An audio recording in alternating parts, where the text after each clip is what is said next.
Hi there, welcome back to the Attitude Makeover podcast. In the CXO series, I've got a wonderful guest today, Sandeep Alur, the head of Microsoft Technology Center and an ex-peer of mine. Having worked with Sandeep in the past at Microsoft, I've noticed that he's got a very fine balance between work and life. This is a topic that we often hear, everywhere, work-life balance, and yet fail to internalize to ourselves.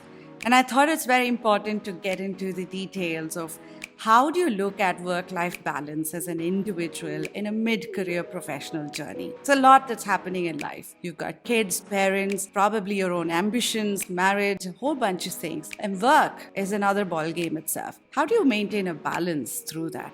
How do you understand what are priorities for you? What are some of the pitfalls you need to take care of? And how do you sort of take the energy that you derive from work back to home and vice versa? What's the support system you need to build? The home team as well as the work team. How do you bring synergies for an individual self in this process? That and more is what we're going to talk about in today's conversation with Sandeep Alur. As always, I hope you like this conversation. And my request to you is, as we are growing in Attitude Makeover, your likes, subscribes, and shares really make a difference for what I'm trying to do in the name of Attitude Makeover. Thank you again for joining in, listening to the podcast, and look forward to many more such engagements.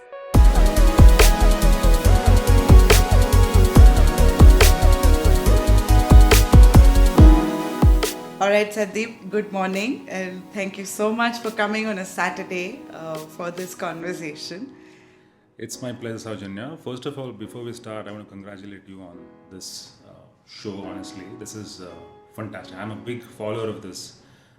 Every week, I make it a point to at least catch up with some episode, but huge congratulations. And wishing you the luck. Thank you. And it's become a brand, I must admit. Thank you. Good luck. I think it's also important to call out that it's the feedback you used to constantly give. And I used to come back to the team and say, that's why I said, Marcel, this is the guy who said about the cables. Because I used to come back and say, these are things I want to change. And I think it's important to constantly have someone give you some of these, because you have no clue, is it going fine and all that stuff when you're starting, right? So thank you. No, most welcome, Saujanya, any day. Yeah. So we chose a very interesting topic today, and I think I'm very passionate about this one. And I think it's going to be I really want to get to the why, what, and how of this. Sure. I strongly believe that it's very important to sort of maintain a balance between your work and your personal life, because the energy from one feeds into another. And it's not just about burnout, and so I'm going to take rest over the weekend, but it's what you do with your life or your personal side of life to your professional side. In some ways, it's like the Marie Kondo of maintaining balance. And before we get to the topic itself, for my audience to get to know Sandeep on a really personal front, who are you? What's been your journey? What's early years? What really stands out about you?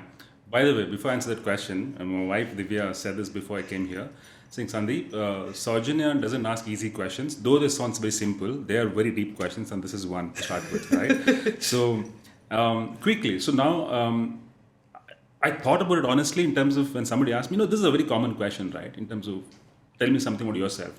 I couldn't put a sentence to it. So probably 3 words, 4 words come to my mind. A dreamer, a learner, a collaborator, and music. Very nice. I can elaborate each one of them. So, dreamer, all of us dream for sure, but I probably dream a little extra to an extent of making that part of my everyday life. And probably that makes me go towards my goal and have that perspective saying, where am I going and what I want to do, right? Most of the time, at least first 2 decades of my career, I would say, I can say life and professional both. You're in a state of mind which says, I'm on my way, or I don't know where I'm going, but I'm on my way, right? So you dream hard, you are sitting clarity saying, I know where I'm going, I'm on my way. So to get to that clarity is why I think I'm a dreamer.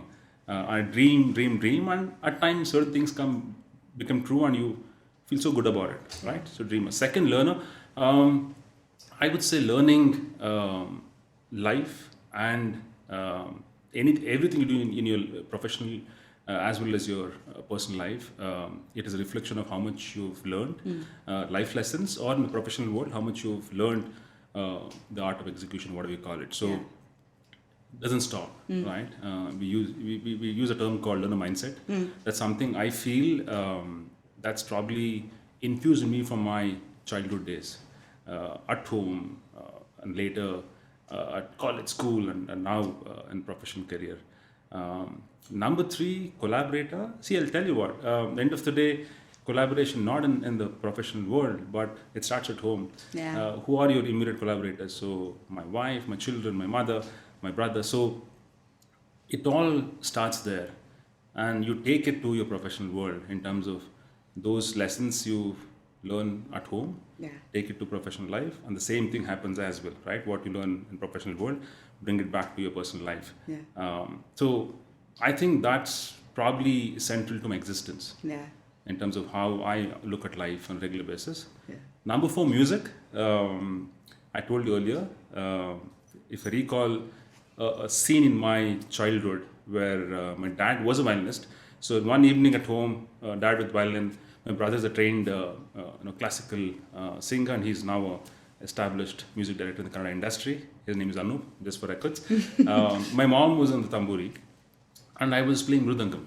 Right, I learned for a year. So music has been an integral part of our lives as a family. So I would say that sums up who I am. And I said collaboration, right? So it's also, the question is, you want to give back to society.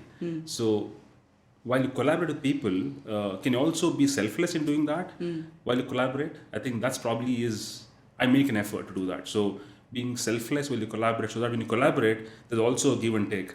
But without expectation, when you collaborate, I think that gives you a lot of content. Yeah. So that's me, Saujanya, for you. Actually, I can relate with this, this question of who am I? Yeah. I think when I was in the corporate world, I would always introduce myself as, Saujanya sales or Saujanya product management and things like that. When I stepped out and I really went into asking this question, it's a very tough one. Absolutely. It's not an easy one. Not many people have even thought of it. To be able to articulate these four characteristics, like for me, I think I'm an explorer, I'm a very curious cat sort of person. Absolutely. I'm a lifelong learner, and I am a collaborator, but I don't think I've aced that bit. Like, I've seen you collaborate, like we worked in Microsoft, right? Yeah. How you pull off some of those initiatives, they're not even your main charter, they're your initiatives, but even there, the art of collaboration and the art of just being there, checking in, hey, are you all right? How are you blocked? What can I do? I've seen this in you. And I think to your point, and that's the conversation today as well, right? The connectedness of what you learn in life or at home, and how you sort of carry it everywhere, even at work, and what you learn there, bring it back to make things better, to just improve. Agree. I think that's very balanced way of looking at it, isn't it? No, absolutely. In fact, when you summed up who you are in 2-3 words, in fact, you're actually living that now. Yeah. Right? Yeah. You're a collaborator, you're a learner, it's all coming to life, and so good to see that. Yeah, it took effort because it was not like overnight I just decided, okay, I'm going to do this. It had to really start with really going back to see who am I, what do I enjoy, what are my strengths, like, where are my strengths? Absolutely. And then play with those to see, okay, is this sticky? Is it just a one-time wish of mine, or is it consistent? And I think I've learned it from people, and I've seen it in you as well, right? Like when you did that 1 million reach. Yeah. I think I remember the call. Sandeep, are you crazy? 1 million? We aspired, but we got to some number closer. But again, I said I'm a dreamer, right? Yeah. So you have to dream big. All of us do that. Yeah. But at times you'll have to be persistent to stay on the dream. Yeah. And that does the magic, honestly. You never know Yeah. where it clicks. Yeah. Even the show of yours, right? I recall watching the first episode, calling, saying it's cool. I didn't know. One fine day I go to LinkedIn and I see a post from you. I'm like, wow, this is cool, Saujanya. Good luck to you. And I see that, that sense of, I want to do this kind of thing in your first episode. Later it became like, it's in the middle of your sleep, somebody wakes you up, you do the show.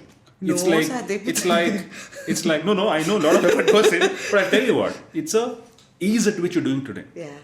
Right? Yeah. That's visible. Yeah. So Yeah. again, you must have dreamt about how you want the show to turn out, and you live it every day. Yeah? Yeah. I mean, that's how you make it a So reality. I think for me it is, Yeah. I'm going through an attitude, I've told you Yeah. this, I'm going through an attitude makeover. Yeah. And in this process, whatever I'm having as conversation as well as the blogs, Yeah. if even 1% of them are able to take something out of it, because I had people like this throughout my journey Yeah. who were very selfless in the conversations, and it's your journey that influences me to think, I didn't think of it that way. Yeah. Maybe I should try out in a different way, right? So I think it's important to really be selfless there and give. Yeah. See, many times the selfless keyword is something people mistake it to be always a giver. It's not that. It's about when you approach that work, you approach with utmost integrity, honesty, saying, what, I'm doing this because I want to do this, and I'm not doing it because I want the same thing to come back to me as a favor. Yeah. I think that would help you do it when you say you give 200% to it. Yeah. When the equation is given take, then it won't be 200%. Yeah. It will be 50-50 at times. Yeah. So hence that subtle thing is essential for us to look at life, and again, as I said earlier, many times we learn from people around us. Yeah. And my parents, biggest influence for me, selfless individuals right through, right? So that's probably is something which I've always inculcated in my professional work also. I'm not saying I approach work saying I'll do everything and don't do anything back. No, it's not. It's infused in you. So you operate that way. And later you realize, man, how come nothing happened on this trail because I did so much?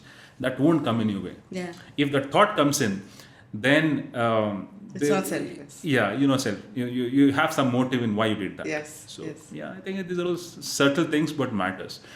And end of the day, you feel good about doing it. Yeah. See, all of us work. Yeah. End of the day, it can be 1 minute task or a 1 hour task. Yeah. There should be some contentment in that. And that comes with certain traits that you bring to work. And Yeah. I'm a big believer of these traits especially collaboration. Yeah. As I said, collaboration at home, at work. Yeah. We miss collaboration at home many times. Right. So for me, while I said those 4 traits, my wife, she's been a big influence on me, especially when it comes to the last 10 years of my professional career in terms of my growth. Right? And you collaborate with an individual saying, hey, what do you think about this? By the way, every LinkedIn post I do, my bigger, I would say my validator is my wife saying, hey, is the sentence okay? Yeah. Does it make sense? Because if somebody sees it the first time, they think, this doesn't sound right, go and make a change. So, and that partnership required at work, at home. Yeah. So, For me, it's Shamir. So sometimes he'll say, this is crap. Yeah. And it's just right. And so then I tell him, can you please not give feedback like that? Can you polish it a bit and tell me correctly what part of it is crap? What is it? And then you figure out, okay, it is. And my daughter is the biggest critique. She'll be like, oh, wow, this is cringe. First impression matters, right? So there's a saying, you don't get a second chance for first impression. So when they give you that feedback, if you take it, with just that statement itself, that means what people think about as they saw the first time. So it's a good thing. Yeah. It can go both ways. You can say, I know it, so it's okay. But if you reflect from their perspective, probably you'll make the magic. So absolutely critical. Yeah. So that's I'm curious to know this bit about you. Like I really think you're an awesome collaborator. And I've worked. I think for our audience, I think we should set a context of why as well. So when both of us had our day jobs, Yeah. and we volunteered to do something on the AI front, Yeah. which we believed in. Yeah. And it was volunteer work, but we pulled off quite a lot. And I don't think I would have pulled off that if not for what you were coming with, right? And it was like that dreamer bit. Now I see what you mean by that. Because if someone has said, we just did 45K, let's hit a million. 100K, million, whatever. Yeah. You came with this, let's hit 1 million. Yeah. And we were like, 1 million? You want to talk about that a little bit? Yeah. See, here's the thinking, right? You said volunteer thing, right? So I personally believe in two jobs, one salary. Okay. So that means the stretch goal that we call it. I use the term for myself as a second job. When you look at it as a job, it's not a stretch. So you give equal importance like you do your main job. So if you've done anything magical in a stretch assignments, it's because the approach taken there was to collaborate with people is as good as your mainstream work. So when that thought comes in, I think here's the thinking. Let me take a step back. Moment you look at that as a stretch goal, that means you're doing it in spare time. Yeah. You finish your day job and have some time. Let me go an extra mile and do this. I have failed many times. It's my own learning. I've failed many times and I looked at my stretch goals as a stretch goal, and hence I do it in my spare time. And you always hold yourself accountable for quality, right? Deliverables and execution excellence. All the stuff took a backseat for me when I did that, and I was not happy about it. Then the question was, how do I make it better? Then that means I have to give equal importance to the stretch assignment. So that's when thought of saying, you know what, how do I look at my work? Can I look at this to my second job, but one salary? You can't ask for an extra salary because you're doing extra work. But that thought itself changed my approach towards work, right? So when I collaborate with people on any task, especially the one you spoke about, we dreamt about doing something really good. That means something which will move the needle for Microsoft. This was an effort to enthuse the ecosystem on the art of possible when it comes to artificial intelligence, right? Now that also became my primary job, and when that approach was put in that fashion, when you collaborate, when you handshake with people, you will be your authentic self and you will go all out. I could not go all out to do a task when I've always looked at it as a stretch assignment. So hence I'll never say this is my stretch goal. No, I think that's my job, whether I like it or not, and it gets equal importance like I do my primary job. So two jobs, one salary will make the magic. Yeah. Actually, for me, my entire, I think when we were talking on the phone, we discussed this. My entire career has been where, this curious bit, right? Yeah. This who am I think everybody should do this exercise of discovering who they are, because these patterns are there from your life, throughout your life, right? Yeah. So I found myself being curious and an explorer, and so if you reflect back on the journey, every 3 years I've been changing industries or job profiles, and job profiles not within your comfort zone. It's like drastically different. Like I'm almost starting from ground zero and so for me to learn for that, I used to go back to some other things in my life balance to say, okay, like for example, when I did sales in the US, Right. I was very quiet, shy, from Bangalore, never traveled anywhere in the world. First time, suddenly US and everything's on your face. Right. So I said, okay, I need to know how to break the ice and talk to people. Right. And then I did this whole radio jockey, and then Wow, I didn't know this. You did RJ? Wow. so, and I volunteered. And I had to drive all the way to New York from Philadelphia for this show and play Hindi music, which I didn't know much about either. And I went by this name of Muskan. But Wow. so, and That's but then interesting. the intent of that exercise was because I wanted to be comfortable in my day job Right. when I meet these Interesting. sales guests. Yeah. Because sales, you're so, it's that 2 minutes that you Absolutely. get right? And those icebreakers are really important. And I felt as an individual as inhibiting myself Yeah. in this process. So to your point, I think they feed in as well. The what you learn from there is not lost. So then that seriousness you give and the Absolutely. priority you give is equally important, isn't it? Absolutely. In fact, Saujanya, we've spoken about this earlier. Squiggly careers, right? Helen Tapa. So Yes. it matters most. Yes. It makes so much of a difference in one's career. If you look at career as a ladder, there's always, you look forward, okay, that's my next role, that's my next role. But can you look at diverse perspectives, diverse roles, diverse challenges? Yes. I think that, in my view, we always look at our first 5 years as formative years. But in the first 5 years, it's always good to be a generalist. And that can only happen if you look at a career as swiggly career. Yeah. That means I do many things, Yeah. right? Specialism is something which you will probably move towards later part, about 8, 10, 12 years of experience, you move towards it, right? But yes, I mean, it's good to know that you kind of did that, because it's essential if you want to grow in any role. Yeah. These exposures will matter. Yeah. Yeah. And I think and I can see how, to your point, when I'm doing two jobs, Yeah. Even though one is a stretch, Yeah. the stretch you're doing it because you're passionate. You don't do Absolutely. stretch because you just, Absolutely. either it brings you something in terms of growth for your own self, or you learn something new, but it's bringing something as value to you.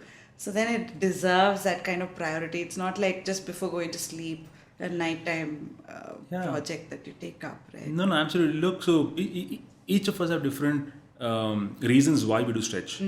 For some, it will be, yes, I want to explore what's my next career move, and hence I take up this assignment, which probably is not my comfort zone. Yeah. I want to do it because, by the way, if you fail in that, no problem, No because it's a stretch assignment anyways, right? Yes. And it's good to fail, because that's when you learn. For some, it is learning, pure learning. I'm okay where my career takes me, but I just want to learn. Yeah. And that's when I'm going to broaden my horizon in terms of my knowledge base itself. Yeah. Right? And number 3, people are very clear, this is my next role. Hence, I want to do a stretch in that team for that role, because that's my next That's landing my zone. next. So priorities differ, but here's my take. Irrespective of priorities, if you take that approach, saying this is not a stretch goal, this is my second job, it's a job, and hence you're paid for it, and hence I think you will benefit immensely from what you gain out of it. Yeah. Because you're putting in so much effort to do it, Yeah. equally like your main job. Yeah. Yeah. And I want to ask you one question there. You've been an amazing manager in that perspective as well, because it's not just about you practicing this. It's about also seeing this as a need in others. I've seen you have some of these conversations when we were doing those stretch goals. Yeah. For stretch goals, forget the Correct. main goals. Yeah. For stretch goals, I've seen you do something like that. So where did it start? Like, have you always been this stretch goal person from the beginning of your career? Where did it start, and because it comes with a lot of empathy, it comes with a lot of putting yourself in the other person's shoes when you're involved in stretch goals. Or am I right in reading this, and I feel it's very consciously done. Here's the deal, right?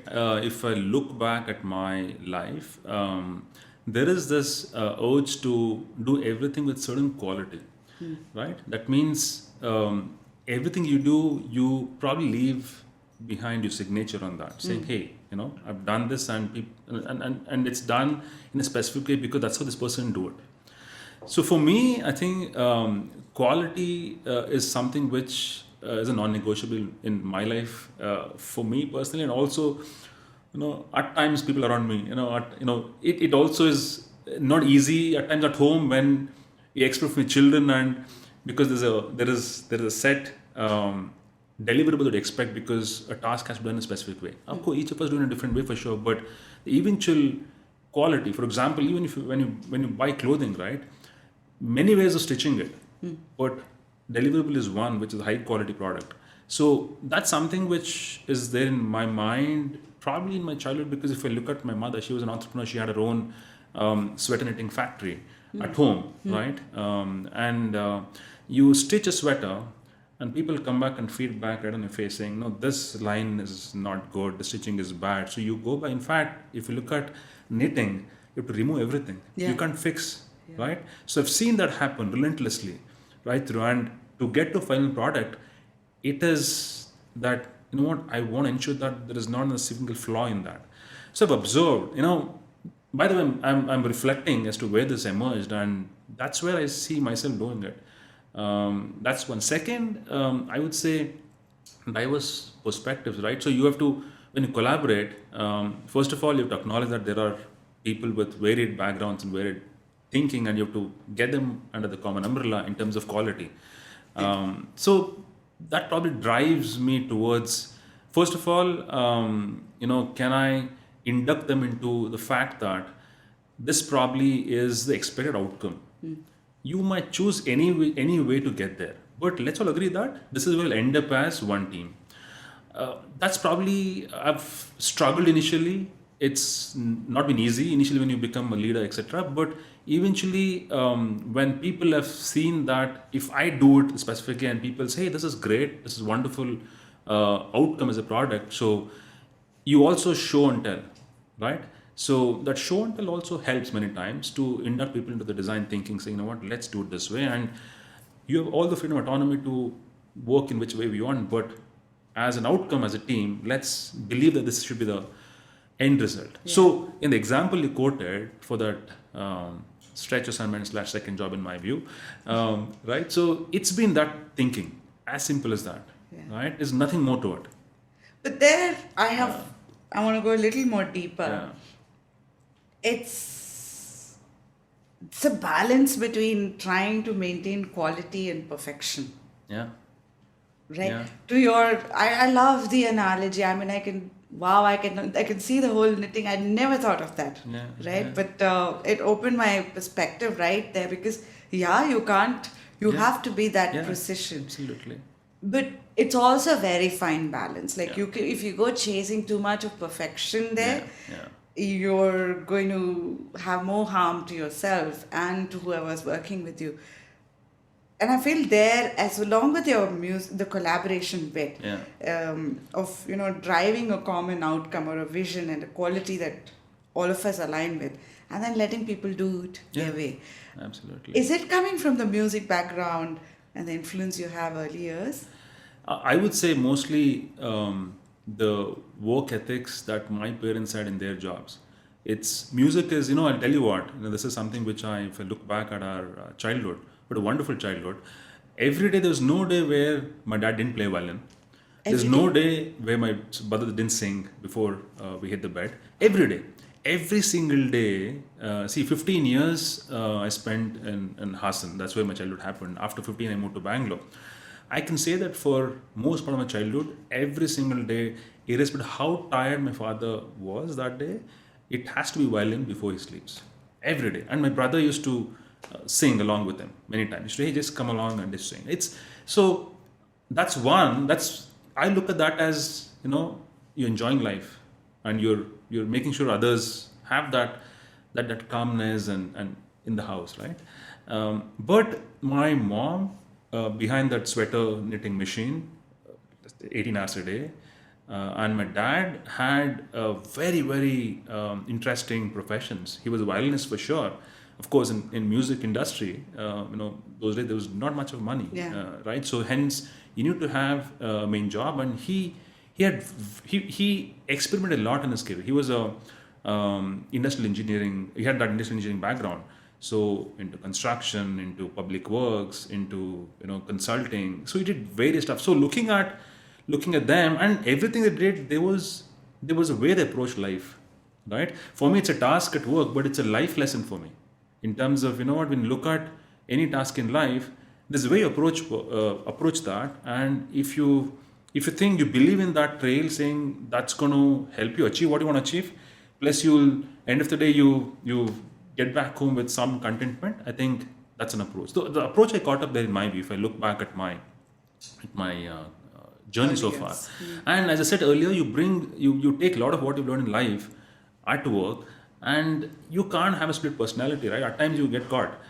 You have to be authentic self, and you most part of our life you will be, right? At times, there are situations, but you take all these into work and you package it in a way which you feel is very meaningful for your peers also. It's not my way or highway, right? It has to be, you have to morph that design thinking into a capsule which everybody thinks, wow, this is cool. So those are the few things I apply, Saujanya. It's nothing, there's no rocket science here. It's my journey, and I try to see how best I can take those learnings, because the learner mindset, see, in Microsoft today, you were there that time, right? Learner mindset is something which has been infused in each one of us, right? Growth minds, learner mindset. Now, I can say that learner mindset has been something which was infused in me in my childhood, because my mom learning new stuff, my dad learning new stuff, and we going all out to do various. I played 10 different sports in my school, and in each one of them I got a medal in my childhood, right? From table tennis to cricket to volleyball to running race to anything, right? So that also gave me, what you can, like you said, exploratory. It was a lot of exploratory in my childhood. Yeah. So all the stuff is something which looks like that's benefited me immensely. As you don't think too much about it unless somebody asks you. Ask me a question. If you look back, those things have been very influential for me in my personal life and hence professional life You today. carry it forward there. Absolutely. And it's to your point, actually, you're right. You got me thinking about, you don't have, I mean, there are both sides. I think Yeah. there are both types of people, but you can't carry your split personality, one at home and one at Absolutely. in the Important, office. yeah. It's really hard to pull off. It's a lot of stress you're carrying on your back. Yeah.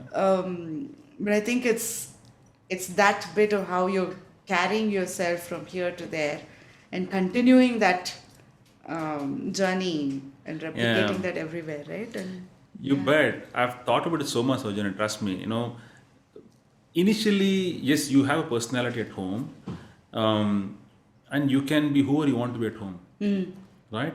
And there is a safety net at home, right? You're angry, you're happy, you're sad, everything happens. But in office, you always walk in with a smile, and you think you have to prove to the world that you're good, great, etc. You can do that for some time, right? Later, as you progress in a career, as you get bigger responsibilities, there's so much of pressure, that urge to excel. You have to be authentic self in both worlds, right? It helps. It helps because, again, your immediate people in the home are your collaborators, right?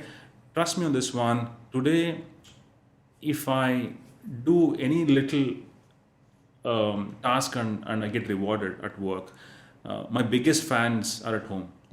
Right? My daughter and my son, my daughter Kushi and my son Akansh, they're saying, Papa, this is good. You're too good. That's what they say. And my wife, I'm like my biggest supporter, Divya. So it all starts there at home, in my view. Initially, Sojan, if you look at it, you are spending so much time at work, right? You hardly spend time at home. So a lot of your personality that you show up at home, reflection of how your day went by the way. And right, because you spend little time at home. But later you realize, right? So I think what you do at home or your immediate collaborators, that has a large influence on your work as well, because their support is so critical for you to succeed in life. Without which you can't move a needle at work, right? So hence, important for us to realize sooner that they're your biggest collaborators, and you'll collaborate better at work if you have a solid bridge between each one of us at home. Actually, and I don't know how many people have internalized that bit, isn't it? No, agree. So see, I can say this, right? So leaders, when in let's say there's a celebration happening, and they say, hey, thank your family also, right? They don't say it, and we don't say it just for the sake of saying, because you are there because of that support system you have. Of course, people have different circumstances, no denying that. But on a generic note, that support system is so critical to do this. In fact, if I just look at your journey, Saujanya, last 2 years, right, after you've moved out of corporate world and you've started one fine day, look at the support system you have, and because of which you're shining right now. Yeah. Isn't that right? Yeah. No, that collaboration, and the reason I said it doesn't happen with everybody, it's a very conscious thing, right, Sandeep? So I'll give you an example. So every evening when we come back home, we normally ask this question: "How was your day?" Yeah. Okay, and my daughter will tell, la, la, la, la, la, la, productive day, nice day, happy day, and all that stuff. My husband will give one word answer: productive, unproductive. It is just okay. It's just these three, right? So for him, and I've told you when you said we'll pick this topic, I said I love this topic because he, for me, really practices this. Wonderful. Right? Of what is the big picture, how the life and the work integrates, and what matters to me, and where should my time be spent, and thereby then how do you sort of get everybody together in that concept. And there are challenges as you go, like, I might have a different priority from you. How do you bring that back? And Absolutely. And you cannot have split personalities then to, have one style over here and the office a different style. Then you're stressed because you're trying to manage both. And it's very important to sort of understand that style of yours and keep it uniform, and if possible, it's core ethics that is replicated here and there. And that's what you're saying. No, absolutely. See, you can probably hide from the reality in your personal life for some time, but at times it will have an impact on professional life if it's not impacting you, right? So hence, it's important to build bridges. Again, going back to collaboration as a thematic, it has to start from home. That will have a huge positive impact as we spend most time at work, right? I mean, we spend more time at work than at home. I mean, if you look at one's life, 70% you end up spending at work. Yeah. And we don't realize it. You realize that you look back at your career. Yes, I spend 18 hours every day at work, and 6 hours that I've said hi, hello. Yes. And people use a term called weekend family, weekend husband, wife, etc. So it's like, in the current times, in the fast lane, I think it's important to, in fact, honestly, last 2 years, while it's pandemic happened, for a lot of families, this has been a time where bridges have been built or bridges have been broken, right? So in a way, spending time has done a lot good also. Yeah.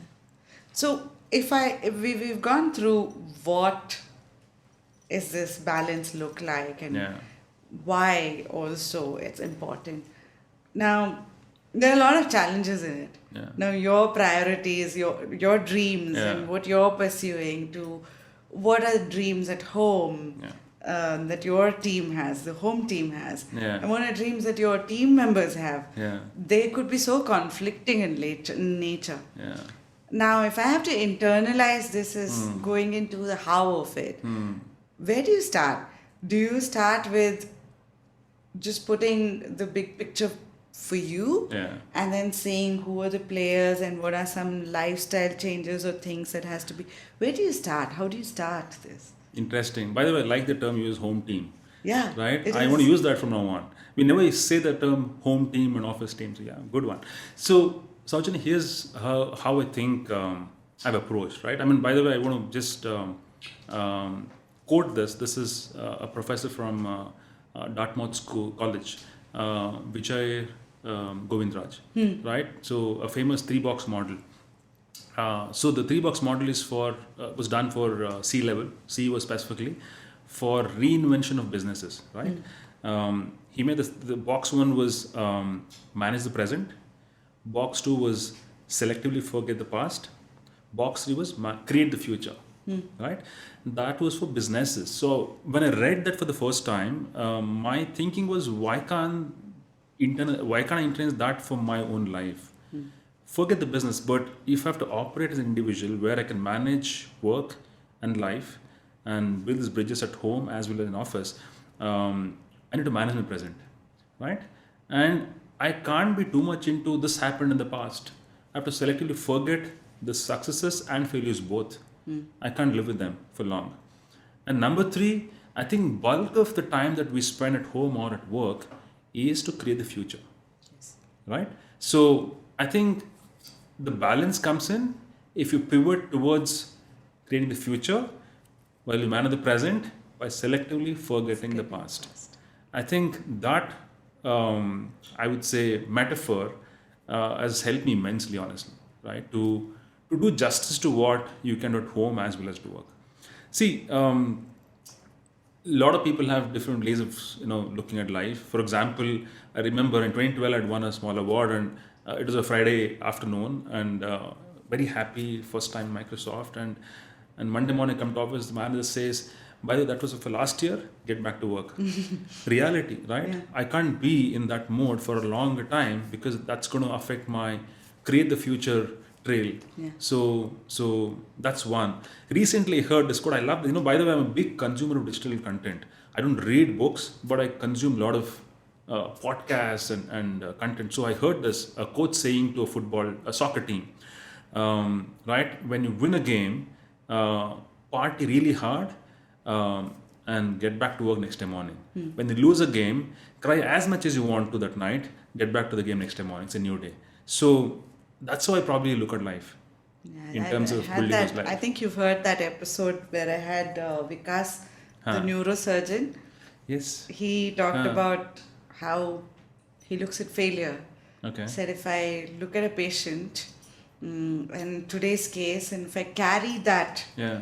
result of that case to the next Yeah. case, it's not fair on the next case. Wow. Because I have to drop, whether it is success or failure, I have to drop it from here as I go into the next case. Very And well it's so hard to practice. Wow. I mean, see, we can do it in our lives, but for a doctor, Yeah. it's the most hardest thing to do. Wow. That's profound. So you actually have something like this that you implement, which is what are things from the past I need to unlearn, forget, Yeah. get rid of, Yeah. or just unlearn and carry just the right things forward. Yeah. What are future that I need to look at, Yeah. and what are current present things that I need to take care of. Yeah. And this is both for home as well as work. Absolutely. By the way, that home thing happened in the last, I would say, 5 to 6 years. I read this quote in 2011. No, 2016, sorry. 2016, I read this quote. And ever since, I've tried to apply it at work, but dominantly at home in the last 4 to 5 years. Right? 2017, 2018, where I kind of, why can't I do this with my family? Of course, you're not vocal about it. You don't put a rule saying, "Hey, we'll work on 3 boxes." No, it's a natural way of doing that. Yeah. But I've made a conscious effort to kind of operate that way, right? And when you see results happening, either immediate family members and that, you feel okay, it works, because these are all life lessons we take it to work and personal life. So it definitely works. And again, see, end of the day, it is also about while you manage the future, we talk about, you said unlearn, but staying relevant is so critical. So, and staying relevant in your thinking at home also, right? It's not a question of, while you're relevant in the industry at work, but you bring archaic thinking to the dining table, it's crazy. So how do you balance both? So I think staying relevant is also very, very essential component of reaching that state of contentment where you balance work and life. If you're not relevant in the industry, in your professional life, because that's where you spend more time, it will have definitely impact on balancing. In fact, we talk about flexibility, balance. I recall our CEO Satyanarayana used the term called harmony, work-life harmony. So I think that's probably is the right way of looking at it. How do you bring harmony into both of these worlds we live in? True. So staying relevant probably is the single most element in my personal life, where I look at how can I learn, and hence I stay relevant. And going back to collaboration, there's also contribution stuff, right? Each of us live in our own world in terms of consuming content, but how can you create content? So learn and contribute and collaborate has been Got it. a foundation in how I look at professional life, personal life now. But it's also, what you're also saying is, I don't look at it as profession and person separate. It's an integrated view. And then I collaborate with team here as well as team here. Now that you're saying it, it probably is that way. It has not been evident to me till you said it honestly. Because you've never approached either work or life that way. Of course, work you do it that way, but never on a personal life front. Yeah. But interestingly, that's probably is true in my life. And by the way, I got to this point probably in the last four and a half years. I'll tell you why I say 4.5 years. So one fine day I felt, at that time I had about 18 years of industry experience. I said, will I last next decade? There was a question mark on me. Will I have a job? You'll have a job for sure, but will I have a job where I'm relevant, I'm sought after, and I enjoy doing what I want to do. I was doubting myself, and that's when I actually brought in an academic intervention. I signed up for 18-month program at ISB on data science. Again, learning. I think that dramatically changed the way I looked at personal professional life. Personal because for 18 months, every Saturday Sunday was learning. No family time, no functions, no party, and of course, hence. My wife Divya, my mom, and our children's support was critical for that to happen. Second, everything you learned, you gave it back to work, and that's when this clarity emerged. Right? Earlier I said you always are in the boat which says, I don't know where I'm going, but I'm on my way. But this is the time in my professional career and personal life where I said, I know where I'm going, I'm on my way. It took me 18 years to get there. Right? It doesn't happen overnight, and here's the deal, right? I think the best decision I've done in my life, in my professional, I would say construct is bringing academic intervention, because we live in a world where you think you know stuff, and you go back to school, sit in the classroom with another 50, 60 people, then you know what you don't know. Yeah. That's required. I think in my view, every 5 years we should do that. Yeah. I actually run these workshops as cohorts, and I bring in people they come from different companies and different job profiles. Right. And one part of it is what you learn from the workshop itself. Yes. But it's also the cohort. Absolutely. Right? And what you learn from each other. In marketing, this is how we do it. Don't you do this in product management? And then the product management guy will say, the UX guy, this is where, and the UX guy is right there saying, but you're not seeing this perspective. It's an eye-opening way of looking at how one feeds to the other. And you would have been so oblivious to some of this. Yeah. And rightfully, because you're spending so much time deep into one space, you don't have the time to put yourself in certain other roles and shoes. Absolutely. But this is where you sort of learn from others as well, right? Yeah. See, for us to reach the maturity to understand this, it takes time in life. Yeah. Right? Yeah. And by then you probably spend a decade and a half in the industry. That's what happened to me, honestly. Each of us have our own maturity level to get to where we are, but once you get there, it feels magical. Wow, so much you can achieve just by thinking that just collaborate and see what magic you can do. I think collaboration doesn't come easy. You have to intentionally make that first step and make it a habit, and then internalize it, and that's part of your life. Yeah. See, collaboration, again, I'm just not saying at work. You're just driving and you see something that is happening, and what makes you stop there, right? Either to help or to take stock of why what is happening, and can you get off your car and make a difference? I think those things, that thinking is required. Yeah. And that comes down to citizenship as well. Oh, yeah. Eventually, right? No, I agree with you. Absolutely. Sandeep, once you've got this big picture of what is that futuristic thing I want from a professional as well as a personal space, that'll be a lot of things, right? Absolutely. And here's where the Marie Kondo thing comes. Have you read a book or have you seen some of her work? No, as I said, I've not read a single book in my life. That's something which which I feel bad about. But I compensate by consuming a lot of content in the digital world. Good content, podcasts, and all for everything else. And you listen to Attitude Makeover. Thank you so Absolutely. much. Yeah. Hence, all episodes are Attitude Makeover. Thank you so much. Yeah. Now, this lady, Marie Kondo, what she does is she helps you declutter your wardrobe. Okay. But it's not just that. She does it in a way where you really look at what you've got, what brings you joy, what doesn't bring you joy, Yeah. and then go through a declutter process.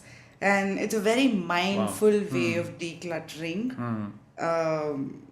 She sticks to wardrobes, but then when you watch it, when you read the book also, it's a lot about your mind. It's a lot about how you declutter things. And I try to see it as, can I Marie Kondo Yeah. in my life, not just from a house perspective, like wardrobe and that perspective, but can I take that philosophy a little wider to my job, or my priority list? Like, especially me, I'm a very bad person, you know that, with time management. I work late hours, I'm a night owl. My most productive times are the late nights. But that's not the same with my team, collaborating team at home or at work. Absolutely. And so it's very important then, once you've got that big picture, to step back, declutter, and say, okay, this is priority. Absolutely. How do you go about it? Absolutely. No, wonderful. Glad we're speaking about this. Here's how I've approached for a long time, right? And again, by the way, most of what I'm saying today is a reflection. So it may sound like, wow, this guy's figured it out all. No, not really. It's just that when you reflect and you... Takes years to absolutely actually do that. Now, all of us, in the IT industry, we've, of course, you slog it out, right? Like any other profession, of course, right? So you forget when sunrise, when sun sets. But I'm at a point, I realized early saying this is how my life is going to be, because I dreamt about being in this field and I want to strike big. Realize early that this is how it's going to be, and no, it's a non-negotiable for you, because if you have dreamt about it, you have to put in that much of work. There is no compromise to the effort you put in. It has to be. It is like that. That's the given. Now I'm at a point to mindfully disconnect Friday evening 6 p.m. for probably 20 years now, and wake up or let my laptop speak Monday morning. That means weekends are my weekends, right? And thankfully, luckily, the firms I work with, there's a belief that yes, you should do that. And there's also, we say this, right? You just check an email on the weekend, and that takes you the weekend. Yes. It might be a good email, a bad email, but it plays on your mind. So early in life, I've done that, right? I've done that, and even today follow it. At times you're working, by the way, just because you're working lab doesn't mean you're working work. It's basically, you may write an article, you're posting something, that's okay, as long as your mind is not at work. So that helps. That means, as a practice, you're there for your family on the weekend, right? And there's an understanding, because it's a team. So they know that you're doing this.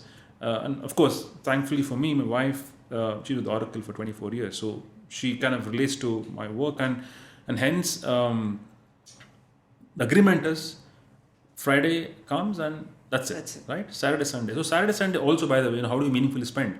The balance comes in if you can really unwind and charge yourself for Monday morning, so that you can come back with the same energy. Energy on a Friday. Friday is a good day, so all of us are now high spirits, etc. But Monday morning, you have to come back with the same spirit. Now, here is what has worked for me. A routine is I run on a Saturday morning, and there is some DIY project at home.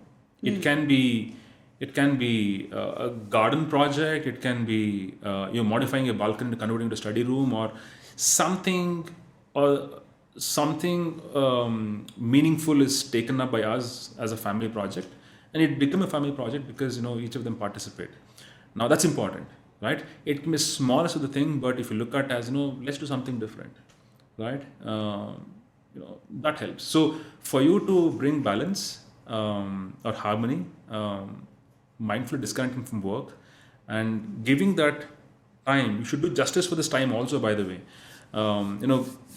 Going on a holiday is okay because you spend time together, because these days people also take work to holiday.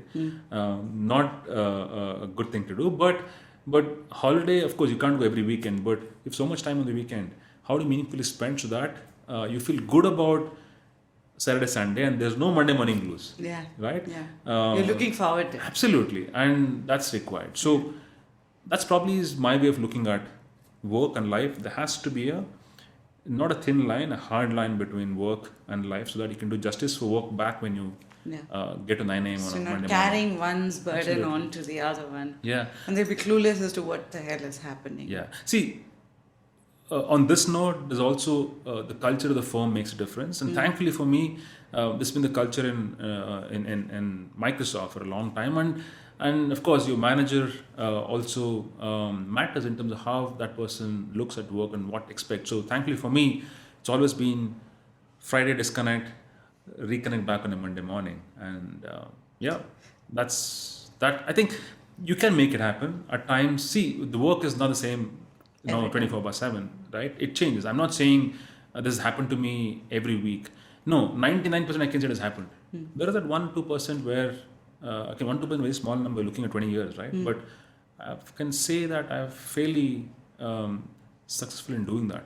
And hence you probably feel energetic on a Monday morning to do stuff at work. But does it also mean that you keep your work in progress to a bare minimum? Or because this requires you to be so systemic in your approach, right? In terms of prioritization. Yeah. Does it mean that, what's your WIP like? Is it like 2-3 items, then not more than that? Or how do you keep it? Yeah. Because if you open my laptop, Yeah. and I think I'm revealing a bit of my personal side over here, there'll be like 15 tabs. And I found an app, and I want to talk to you about technology because you're one of those guys who, the DUI, I've seen it, I've seen your balconies, you showed us on Mondays. Oh, hey, look at that balcony, I've just moved, this is my new office and all that stuff. But I think what I found is when you're cluttered, and there are 15 things, and your mind can just get distracted, it's more difficult. Absolutely. And so I'm coming back to the prioritization to see, do you keep it down to just like 2 or 3 items and then it's done? Or is it like, okay, no, it's just cluttered, but Friday shut off? I have a different perspective on that, right? It's all about time management. Yeah. Right? Work will never end. Yeah. Number of tabs you opened will not reduce. It will only increase. Correct. Right? So this is my realization in my personal professional life when I did that ISB program. By the way, I had to spend 2.5 hours every day after work and every Saturday 10 to 12 hours for 18 months. Look, when I finished ISB program, look how much time I had in life. Yeah. Every day I had 3 extra hours and Saturday, Sunday was full, no work. So then I realized, man, as an individual, I could package so much in a day. In the past, you always complain that I have less time in life. No, all of us have a lot of time in life. It's a question of prioritizing and also getting that. By the way, 12 tabs you're talking about, you can actually do those 12 tabs if you really think you can manage time well and you can task. Absolutely. Yeah. So my belief is, you prioritize, of course. You let go of things which are less important. You can. It's okay to move to next week. Nothing will happen. But you know, when you end on a Friday, does Monday morning remind you when you're ending on a Friday? That means you still have a lot of things that you thought you will do and not done it, and hence you not feel good about it. So my take is, if you can get to a state where you manage your time well and take up stuff. By the way, it's important to, in your own mind, that I will do this by Friday. You should ascertain clarity. You can't just keep adding to your task list saying, I'm going to finish this by Friday. Every day you can't add to the list. By the way, you know, it's important to have that discipline, saying, you know, this is the important task and I'll make sure I do justice for this. And it's okay. Come to terms that it's okay to, you know, not to do that. It's perfectly fine. As long as you think it's the right thing to do at work. Yeah. Right? Yeah. There are certain deliverables that you can't do. It's a miss, and you keep your stakeholders informed. They would understand. My point of view is time management. Time management will what will help us stay disciplined at work, and hence, if you have to mindfully disconnect on a Friday, you have to bring in time management. Be very, very intentional about how you're going to spend that week, that evening, and that should that should do the magic in my view. Yeah, I learned this trick from my mentor in HP. Her name was Kathy Takayama. Okay. Name is Yeah. sorry, and she was from the military. I think she was in the U.S. Marine before she joined HP as a program manager, and she taught me this. Like Fridays are sacrosanct, Saturday, Yeah. Sunday is sacrosanct. But here's how I manage my time. So in a day, in a week, one day, she sort of pumps it up in such a way that all her meetings are integrated Okay. and it's packed. Wow. Okay. Like she will, and program management is a very, it's like 650 plus course, people yeah. you're working with, Yeah. different teams, So she'll line up on Tuesdays and Wednesdays this packed schedule. And for that packed schedule, she would have prepared herself for Monday as well as the rest of the week, like Wow, Wednesday, okay. Thursday, Friday.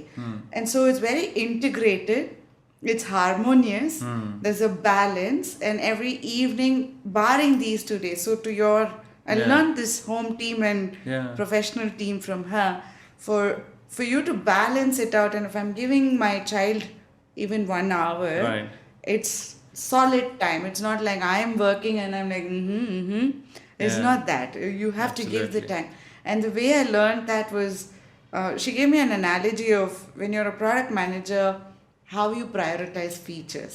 Right. If you look at your phone, Yeah. there are 100 features, there are 100 things a phone can do.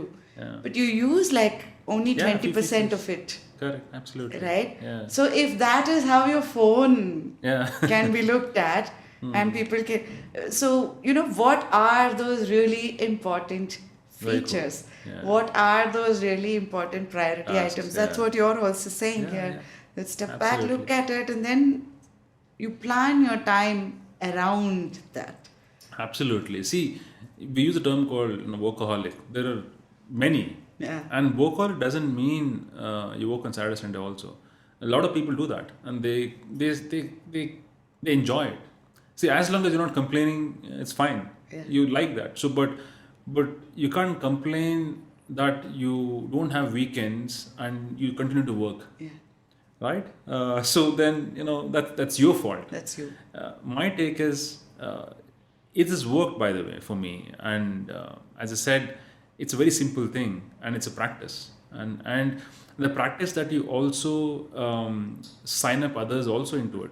See, you need to have the team also think the same way at Yeah. work, Yeah. right? That means, as a leader, if you're practicing it, of course, people will ask you, look around, you coach them, and if you can make that as a ritual as you operate in your operating manifest, easily implementable. Yeah. It just that we think it's not practically possible considering your targets, pressures, being a sales job, blah blah. No, it's absolutely possible if you can give little thought about it. Yeah. And the reason why you carry it weekend, because you thought, what, let me do this work. These presentations will look on the weekend, Yeah. right? Let me prepare this presentation on the weekend at leisure. No, why? You can do it now and get done with it. Yeah. Yeah. It might be at the cost of something else, but then that's where you weigh. Absolutely. By the way, you don't know how weekends are going to pan. Weekdays, at times you can plan things, but weekends are Even more something- hectic. And then you carry it to next week. So look how much you're piling on your plate as you move forward to Yeah. week on week. Yeah. What kind of technology, and I know this is where it gets in. I think you would have played around with so much of these apps and technologies because I've seen how you are. You're very hands-on there. And so what kind of technology do you use to, once you've prioritized, to see, okay, this really helps in this process to simplify things? Have there been any, like for me, I discovered Notion. Okay. It's a very nice tool. Okay. Whether it's your team stuff and collaboration with teams, content, and it's beautiful how you're able to track things and Okay. and I've also got my daughter hooked on to Notion. I think it's a very simple tool. But what kind of tools do you use? So let me put it this way, right? My approach, I'm a passionate techie. I'm a developer at heart. I code even now every single day. Oh, you do? Something. And even if it's a question of writing "Hello World" in a new language, I do it. right? So, and again, my belief is as you grow in your experience, your generalist knowledge, again, we spoke sometime, the T model. Yes. Your horizontal line is a generalist knowledge. I think you need to pack as much as you can because that's what is going to help you have meaningful conversations. Specialism, you can't have special, you can't be specialist in 10 things. You specialize in one or two max, right? So generalist knowledge. So my job also requires that I operate as a generalist to a greater extent, also bring in some specialism. So for me, if you ask me what am I liking right now, it's what's happening in the industry, where I'm spending more time is metaverse. Learning in terms of what it's all about, the impact to humanity, how things will change in the next 10 years. My effort always, Arjun, has been to form my own perspectives because that's what probably people want to know, that's what they value. Otherwise, anybody can read stuff and move on, right? So hence, from a technology and tools, metaverse is something which kind of gets me to thinking, saying, wow, how life will be 10 years down the line. I'll give you a simple example, right? This is one of my very, very personal project at Microsoft.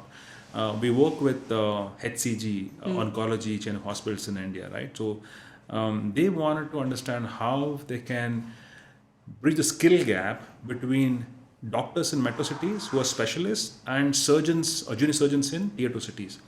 So the question was, how can metaverse help, or how can technology help? Right? Let me not use the term metaverse, but how can technology help?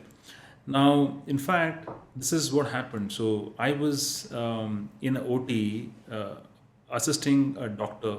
Vijay Kumar in Mysore in HCG, and Dr. Vishal Rao, one of the top oncologists, he was in Bangalore in his cabin on his iPad, and this doctor in Mysore was wearing HoloLens in front of a patient in the OT table. And the surgeon, the Dr. Vishal, surgeon from Bangalore, assisted in real time to perform surgery on this patient by Dr. Vijay Kumar.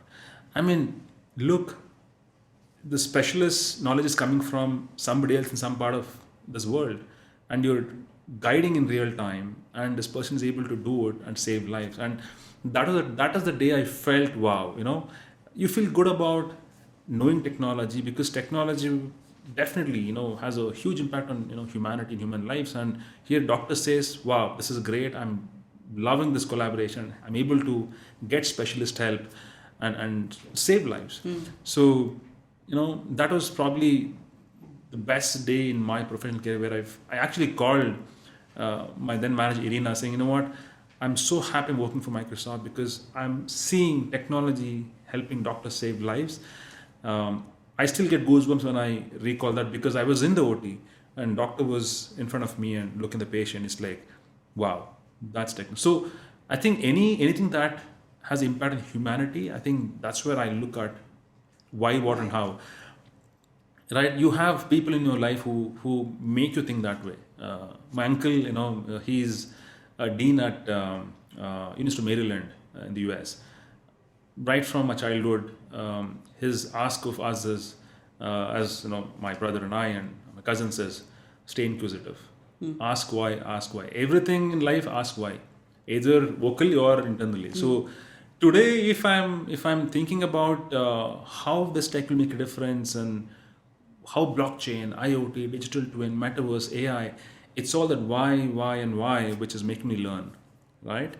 And yeah, I think these are the lessons that we carry. You never know who influence you in which way. And answer your question, and simply put, any tech which basically makes human lives better. That's where I think I look for those opportunities. And then you play around with it. I play, because before I form a narrative, see, I can't say that, hey, metaverse is cool and stop there. They'll tell you, why do you think it's cool? Why it's going to make a difference? How will it help us address hybrid work? How will the Gen Zs of the world, who are right now, buying NFTs and whatnot, how will they ease into work when they join corporate world? Do you want to create a 3D space where they collaborate irrespective of where they are? I need to answer those questions. Yeah. So anything that I think is super valuable, I think most tech you can't decide if it's valuable or not without trying it out yourself. So I believe in at least doing a hello world or a toy sample, so that let me understand what it's all about in the first place, and then work on my perspectives as to what is my first impression on this, and can I capsule that as a narrative, as an executive pitch, Yeah. right? And that helps. And for example, if here's the deal, right? You want to learn and you also want to share, and you can only share knowledge if you continuously learn. So for me, the TGIF episodes that I do as my professional work, which is Tech Gyan in 5, you learn there and you're sharing, and you also get feedback from the ecosystem in terms of good, bad, and ugly, and you also that helps you form perspectives. Yes. So that's important, in my view, for us to survive in this current competitive world and also be heard. To be relevant as well. To be relevant is the right term. You need to have your own perspective. Yeah. You can't say, hey, I read this article and this is what the article says. No, my point is, what is your point of view? The article is written by somebody and they have sharing point of view. What is your point of view? That's where I question myself. What is my point of view? Yeah. And that keeps me going. Yeah. I'm smiling because, Attitude Makeover is about how you build this big picture. Yeah. You need to have that big picture perspective, and then you need to internalize and see, now that I've understood that, and understood not just theoretically, but really understood what it is, why is it happening, how is it happening, what does the future look like, being curious around those, and then stepping back inwards to see, where am I now? Yeah. What's my mindset? What's stopping me from, bridging those gaps in me? Correct. So I'm ready for that. Yeah. And then probably discovering what life skills are required. Absolutely. You said it right. In fact, if there's one trait, see, we all work, right? But how many of us are accountable for everything that we commit to deliver, right? Accountability, in my personal opinion, is central to our existence. Because that's where you build trust. That's where people start looking up to you. That's where people think, you know what, if I go this person will not leave me, right? I'll give simple examples, Arjuna. This is something I'm bringing a lot of people in my life who are very influential. For example, if you look at my mother, take any task, she gives the same, puts the same effort, intensity, and she's selfless, right? That's what I've kind of learned from my mother and my aunts. I spoke with one uncle in the US, but then another uncle, he's a doctor. He is the president of MS Ramaya. Now, talking accountability, recently one of her relatives is admitted in Ramaya, and it's a casual conversation, but in terms of some help required, etc., they introduced. But there's no accountability in his hand to keep me informed. Right? But he called me day before saying, hey, I heard from so-and-so doctor, the surgery has gone well. Just do FYI to their family. I'm like, he didn't do that. Yeah. Because he has a busy schedule, and what makes him make a call and share that news? So accountability. That means they value relationship, they care about lives, and hence they stay accountable on their every task they do in their life. Yeah. I think I pick up for me, honestly, I've said so much today. I'm made because I've picked up a lot of stuff. It's not plagiarism. Picked up a lot of traits from people, and that's who I am. And I think most of us are that way. But for me personally, these are the traits that I've picked up as I've grown. And accountability. I think that's such an important trait to demonstrate. It's not about saying, I'll do it, but do it, show, and don't tell. Yeah. Right? Yeah. That's important. Yeah. And stay consistent. Absolutely. Right? Absolutely. Yeah. Yeah. Are there pitfalls you've experienced or and failures you've experienced? Because this is not overnight journey that you've just talked about for the last 1+ hour, right? This is a very conscious journey on how to maintain this balance. And oftentimes we sort of relate with work-life balance as just this 9 to 5 versus, what do you do at home? Oh, I just sleep, I read, and that's it. But here we are very consciously talking about what is that balance and how do you drive your life with that ethos, right? Yeah. So there must have been like proper dupkis you've had as well in this process. Trust me on this one, every single day. I'll say this with utmost, humility here, because you want to do something every day in terms of making difference at work, and you go back, so I've not done it. That's a very minor thing. But trust me, a lot of failures. I would probably look at them as focus areas, and I've stood up and I've walked forward. In fact, I felt lonely many times, despite being in a team. I felt not relevant anymore. I felt I am least recognized. I felt I am not capable. That journey I've gone through multiple times. But one thing I've always learned is fail fast, move on. Probably from my brother. He's in the music industry. You know how film industry is in terms of success and failures. They are overnight. Yeah. You get success, and next 2 years you don't have a job. Yeah. So looking at my brother Anoop's journey in terms of he's inspired me a lot in how he looks at life. And you don't have patience.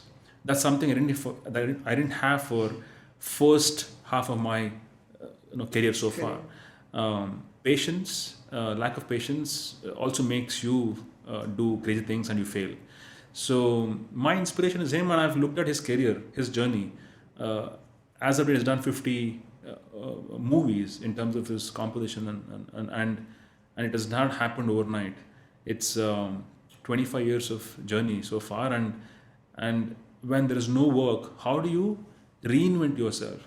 For example, my thinking is, when I'm doing some stuff, I think I'm not enjoying this, but what else I can do to learn and be relevant? And that second trail, learn and be relevant, has given me energy. Right? I failed on the main track, but how else I can be happy, be attentive, active at work, despite the fact that you may not be enjoying that for that moment. And this I would say, the trail of learning, and that has probably given me that. In fact, I personally believe that, Saujanya, in any role you want to play in future, I think the current role will only give you 60% of skills to succeed in that one. Remaining 40 is your additional learning you do to get there. I don't know what I'm going to do next, but the skills you require for that may not come from your current job, right? Hence, you constantly have to. So the 40% is what keeps me active every single day. That means I'm doing some stuff outside of this, which is of course aligned to the main work. But that learning keeps you going, and that what gives the knowledge, energy, and also contentment in how you look at life.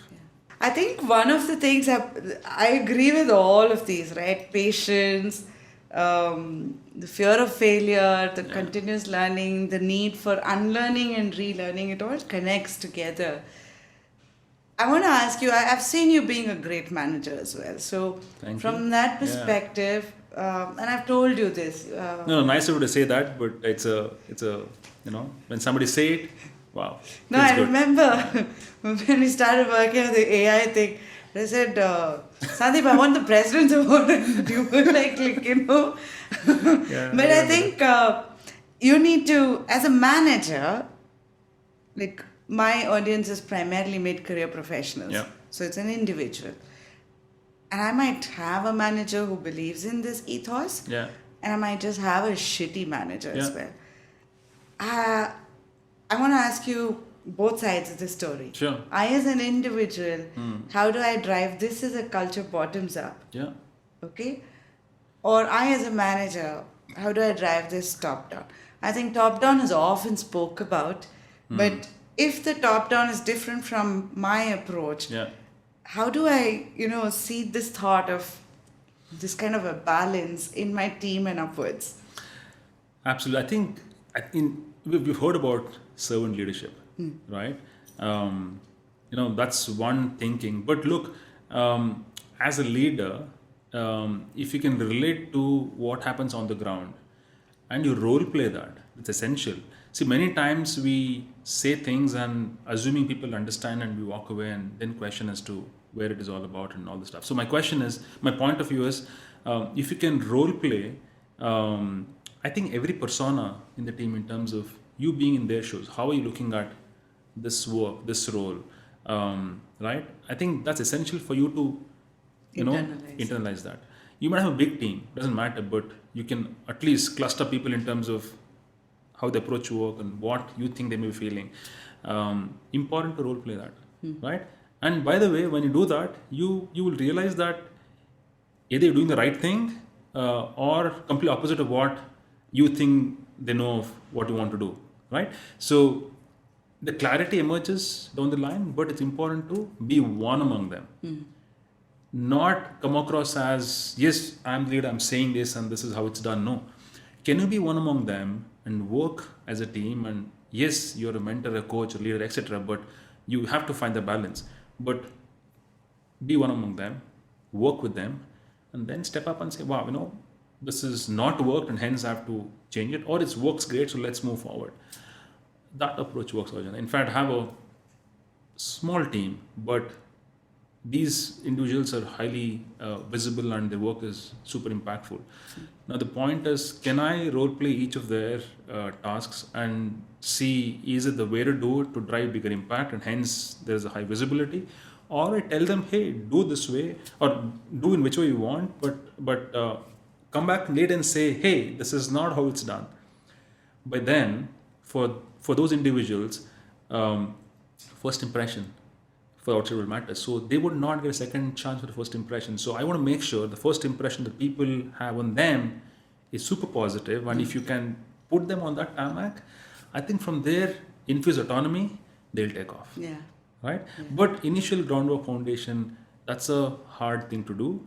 Some of us fail, some of us succeed, but at some point in time, there's learnings. And that's how we move forward. What you're also saying is it's not a one-way street, it's a two-way street. It's not, absolutely. See, it's a handshake. I mean, as much as, again, here you do things, you have to be selfless as a leader because you might think of somebody to be I believe in this individual, I'm going to invest all my time and energy, but that person eventually moves on and they move on a way that you had no clue about it and you feel bad about it. So it doesn't work that way and you're emotionally hit. So for you to have that, I would say to stay strong and not be emotional about things at work, it's important to go down. By the way, advantages, if there is a stopgap required, you actually end up playing that role. So that there's continuity.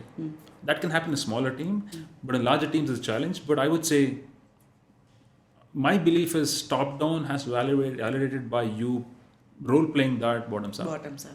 Then you realize it. Yeah. So you've been watching the Attitude Makeover podcast from the beginning, and I think we've talked week after week. Your feedbacks and your pictures that you send in the comments have always made me come back to better it as well.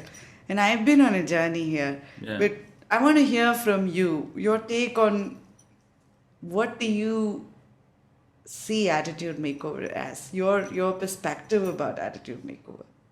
Absolutely. Thanks for asking this question, by the way, because I wanted to share this with you when I actually, we were meeting today and I thought I'll share this with you and you're asking formally, let me answer that. I think, first of all, it's a huge effort to do what you're doing because from the corporate world to getting to do something that you felt you're passionate about, that clarity is visible. And by the way, when you start, you've done about 35, 40 shows now, episodes. Okay. Now, initially, while I was inquisitive because I know you and how this goes, and they're all great conversations. But in my view, Saujanya, in 30, 40 episodes, it is slowly emerging as a brand. I can say that with utmost honesty here because I watched this. I watched this from a question-answer discussion to become a conversation, and the diverse sort of personalities you brought to the show. I think for me as a listener, every episode has given me something which I have made it part of my personal life. Wow. I think that makes it a winner, right? Because you're doing it with a purpose, and your purpose is to surface stories, right? By the way, I've never told the story anywhere else. I mean, it's not that people want to hear it, but I'm saying you don't reflect. For me, it was a great reflection on my own journey and understand where I am, what I'm doing today. But you've done that so beautifully, and the best part is, you have changed so much in the last year and a half doing this. When I say brand equity, your brand equity has gone up. Absolutely. So kudos to you and your team, and especially I think the knowledge base that you bring to the table. I always wonder, I didn't know this side of Saujanya, and where was all this knowledge? Because in the corporate world, you don't get to know at this level. So kudos to you, honestly, and huge congratulations, because I've seen this more from one episode where you spoke some people into, wow, it's becoming a brand. That thought came in after I watched about 10, 15. Man, it's slowly becoming better and better. So awesome. Good luck to you, and this is fantastic. Thank you so much. I love what you're doing. Thank you. You made my weekend. No. See, let's look at this. Right? In the current times, we all believe in digital medium. Yeah. You don't know the power of this unless you experience it. You never know how many people influencing. Yeah. It's not the question of likes or comments. It's the question of people watch and they move on, and what remains in them is either your name or the person who has shared some one statement which is stuck to people's life. Yeah. So that way, you are influencing people's lives. Let me put it that way. Absolutely. Thank you so much. Sandeep, thank you so much for being part of this. My pleasure. Lovely conversation. My pleasure. Thanks for inviting me, and I love this conversation. Thank you so much. I discovered so many new things. 3 years we worked together. I don't think I've known you in this personal way, and that's the whole core for me in this journey. Getting to know my guests in a much more different way. So thank you so much. Awesome. Pleasure's mine. Thank you.